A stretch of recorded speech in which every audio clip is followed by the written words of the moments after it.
نکاح کے وقت عاقدین کا ایک دوسرے سے ایجاب اور قبول کو سننا یہ کیسا ہے؟ چنانچہ فقہا لکھتے ہیں کہ ایجاب اور قبول کا عاقدین کو ایک دوسرے سے سننا یہ شرط ہے۔ اگر سماع کے بغیر قبول ہوا تو عقد معتبر نہیں شمار کیا جائے گا۔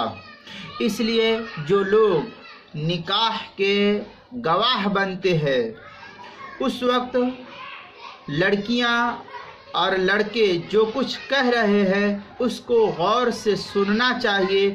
جب تک کان میں آواز صحیح طریقے سے نہ پڑ جائے اس وقت تک صرف اور صرف کہ دوسرے نے سن لیا بس کافی ہے، یہ اس صورت میں نکاح منعقد نہیں ہوگا۔ اس کو خاص خیال رکھنا چاہیے۔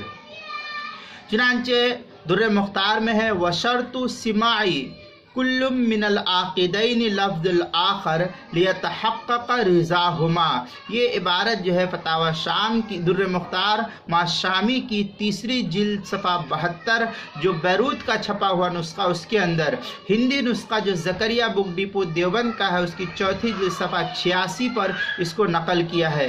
اسی طریقے سے فتاوی ہندیہ اس کی پہلی جلد 267 صفحہ جو زکریا بک ڈپو دیوبند کا ہندی نسخہ ہے اس کے اندر، فتح القدیر جو المکتبۃ الاشرفی بک ڈپو دیوبند کا چھپا ہوا اس کی تیسری جلد 182 صفحے پر اس کو نقل کیا ہے۔ فتاوی تاتار خانیہ جو زکریا بک ڈپو دیوبند کا ہندی نسخہ ہے اس کی چوتھی جلد صفحہ 38 مسئلہ نمبر 5457 نمبر پر اس کو نقل کیا ہے۔ کتاب المسائل اس کی چوتھی جلد صفحہ 93 پر بھی اس مسئلے کی تفصیل نقل کی گئی ہے۔